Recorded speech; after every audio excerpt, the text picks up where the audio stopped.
शिवा, बेटा शिवा, शिवा क्या सोच रहा है बेटा? चल खाना खा ले। माँ, पापा शराब पीना कब छोड़ेंगे? तू टेंशन क्यों लेता है बेटा, मैं हूं ना। लगता है मुझे पढ़ाई छोड़नी पड़ेगी। क्यों, क्या हुआ? हुआ क्या माँ, स्कूल की फीस कभी टाइम पर पहुँचती नहीं। इस बात के लिए मुझे टीचर की भी सुननी पड़ती है। मेरे सारे दोस्त ऐसे देखते हैं जैसे मैं एक भिखारी हूँ। शराब हमारे पापा पीते हैं और लोग हमें बुरी नज़र से देखते हैं। हमारी कहीं कोई इज्जत नहीं है माँ। ऐसे क्यों कहता है पगले? पापा को समझाएंगे, तू चिंता मत कर। माँ, आज मैम ने बोला है 2 दिन के अंदर अगर मेरी फीस जमा नहीं हुई ना तो मैम ना क्लास में बैठने देंगी और ना एग्ज़ाम में। आप मेरी फीस जमा करवा दो ना। हाँ हाँ मेरी बच्ची, सब हो जाएगा। कल करती हूँ कहीं से पैसे का इंतजाम। माँ, आपको तो बुखार है। अरे कुछ नहीं, वो खाना बनाया था ना तो आग की तपन से शरीर गर्म हो गया है। आओ खाना खा लो।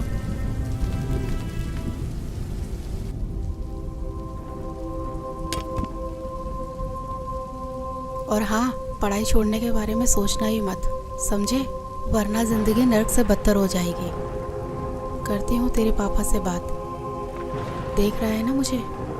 अगर उस जमाने पे पढ़ाई पे ध्यान दिया होता तो आज तेरे पापा के साथ रहने के बजाय अलग कमा के खा रहे होते।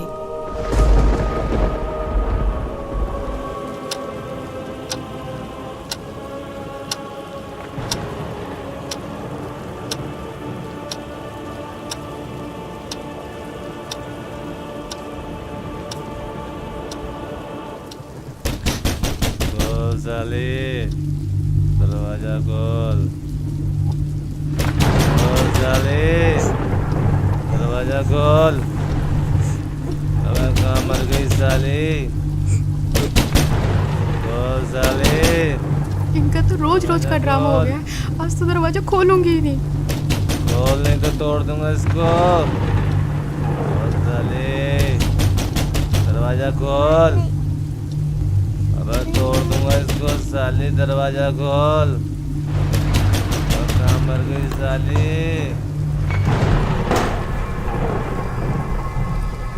तू करती क्या रहती है साली? इतनी देर लगती है दरवाजा खोलने में? बोल हरामजादी, क्या कर रही थी? देखो मेरी बात सुनो, आप रोज रोज पी कर आते हो, बच्चे भी डर जाते हैं। तू मुझे समझाएगी? अब मुझे तुझसे सीखना पड़ेगा कि घर कब आते हैं और कैसे पीते हैं।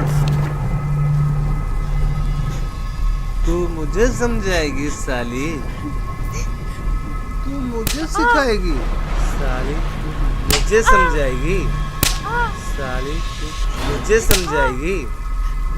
मुझे समझाएगी?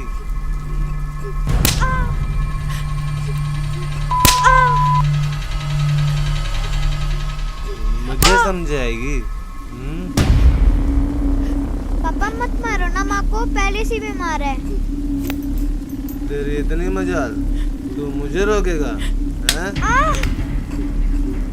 देख क्या रहा है? देख क्या रहा है? मत मारो। चल हट।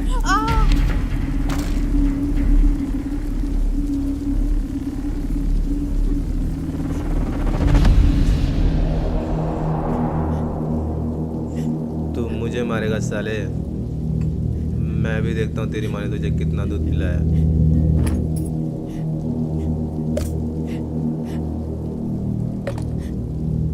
आजा मार, मार साले, मार।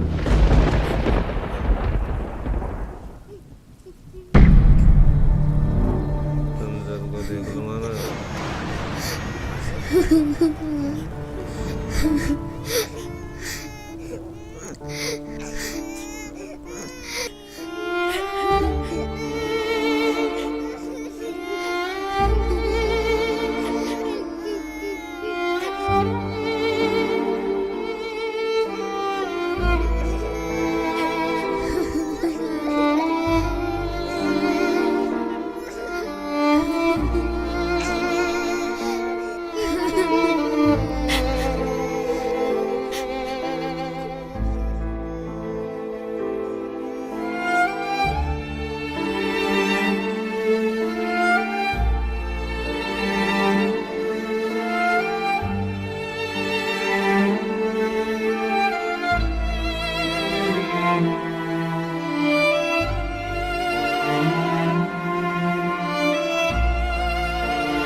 जी टिफिन। सुनो,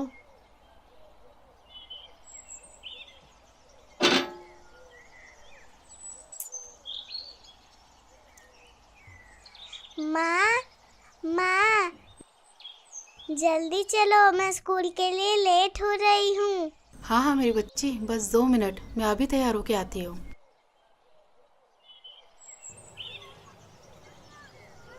शिवा बेटा, तू आराम कर, मैं राधिका को स्कूल छोड़ के आती हूँ। ठीक है माँ।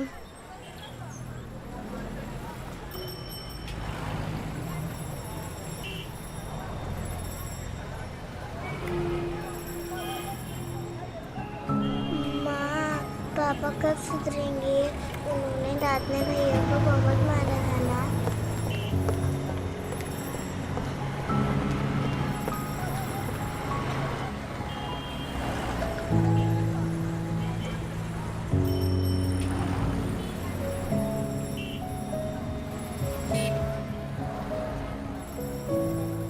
हे भगवान, कब तक इन बच्चों को दिलासा दूँ?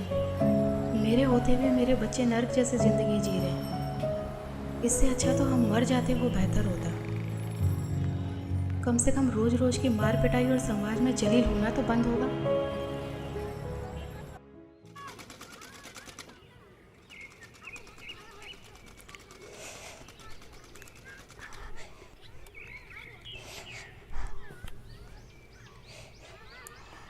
अरे मैं बोल रही थी ना कि मैं लगा देती हूँ।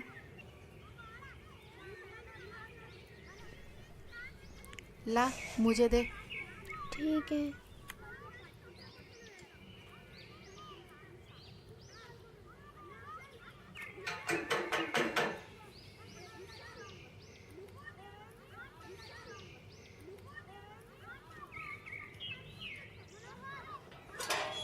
अरे नीलम दीदी, आइए आइए।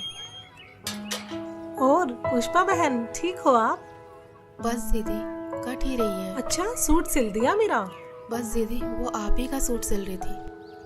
अरे शिवा बेटा स्कूल नहीं गए आज? आंटी अरे वो कुछ नहीं, इसकी तबीयत खराब थी ना, तो इसलिए आज इसकी छुट्टी करा दी। अच्छा अच्छा पुष्पा, कल भाई साहब फिर शराब पी के आए थे क्या? रात को अब सबके चिल्लाने की आवाजें हमारे घर तक जा रही थी। क्या करे दीदी, पिछले जन्मों में कुछ पाप किए हुए हैं तो वो इस जन्म में भोगने ही पड़ेंगे। नहीं पुष्पा बहन, ऐसा नहीं है। मैंने आपको कितनी बार समझाया है, पूर्ण परमात्मा पाप कर्म दंड का भी नाश कर देते हैं। यहाँ तो पाप कर्म भोगते भोगते जिंदगी का ही नाश हो गया है, बस अब और नहीं। क्या मतलब? मतलब क्या है दीदी, इन्होंने सुधरना तो है नहीं, निकल जाऊंगी अपने बच्चों को लेकर, और क्या। कैसी बातें कर रही हो? ये तो समस्याओं का हल निकालने के बजाय उनसे दूर भागना हुआ। जब से इनके बिजनेस में घाटा हुआ है, इन्होंने तो घर का पूरा हुलिया ही बदल दिया है। रोज डेली शराब पी कर आते हैं और सारा गुस्सा हम पर उतारते हैं। हल निकालते निकालते मैं थक चुकी हूँ, बस अब और नहीं सह सकती। मेरे पास अब 2 ही रास्ते बचे हैं, या तो घर छोड़ के चली जाओ, नहीं तो फिर मैं आत्महत्या कर लूँ। नहीं पुष्पा, ये बिल्कुल गलत है, और आत्महत्या तो महापाप है। पुष्पा, अगर इस नरक भरी जिंदगी से निकलना चाहती हो तो उसका एक ही रास्ता है, जिसके बारे में मैं तुम्हें बार बार समझाती हूँ। तुम बस एक बार संत रामपाल जी महाराज जी से नाम दीक्षा ले लो, फिर देखना तुम्हारा जीवन कितना सुखमय हो जाएगा। एक सच्चे संत के पास हर समस्याओं का समाधान होता है। अच्छा मजाक करती हो दीदी, भला नाम दीक्षा लेने से भी इनका कुछ हो सकता है क्या? कितनी तो हमने झाड़ फूक करवा ली, कितने इनको नशा मुक्ति केंद्र में भेज लिया, और ना जाने कितनी इनको दवाइयाँ मैंने खाने में मिला कर दी, पर इनका नशा नहीं छूटा। और हाँ, आप बोल रहे हो कि गुरु बनाकर भक्ति करने से सब ठीक हो जाएगा, तो आपको बता दूं कि हमने काफ़ी गुरु बनाकर भी देखे हैं, पर इनका नशा छूटने के बजाय और बढ़ गया है, तो इन गुरुओं से भी कोई फायदा नहीं है। हाँ बिल्कुल सही कह रही हो पुष्पा बहन, लेकिन मैंने कहा ना, एक सच्चे संत से ही नाम दीक्षा लो, क्योंकि एक सच्चा संत आपके सभी दुखों को दूर कर सकता है। और संत रामपाल जी महाराज जी तो पूरे विश्व में एकमात्र ऐसे संत हैं जो शास्त्रों के अनुसार सत्य भक्ति बता रहे हैं, जिसके करने से राक्षस भी देवता बन जाते हैं। दीदी, मैं पहले से ही दुखी हूँ। मैं पैसे कहाँ से लाऊंगी गुरुओं के पास जाने के लिए? और आपको तो पता ही है कि घर की हालत कैसी है और इसके पापा कितनी शराब पीते हैं। मैं सब जानती हूँ, मैंने भी ये नरक भोगा है। पुष्पा बहन, क्या तुम भूल गई जब मेरे पति शराब पीते थे, वो घर के अंदर होते थे, मैं बच्चों को लेके बाहर रात गुजारती थी। जो भी हाथ में आता था वो सब कुछ बेच देते थे। हमें पीटना उनका रोज का काम था। लेकिन हाँ, जब मैंने संत रामपाल जी महाराज जी से नाम दीक्षा ली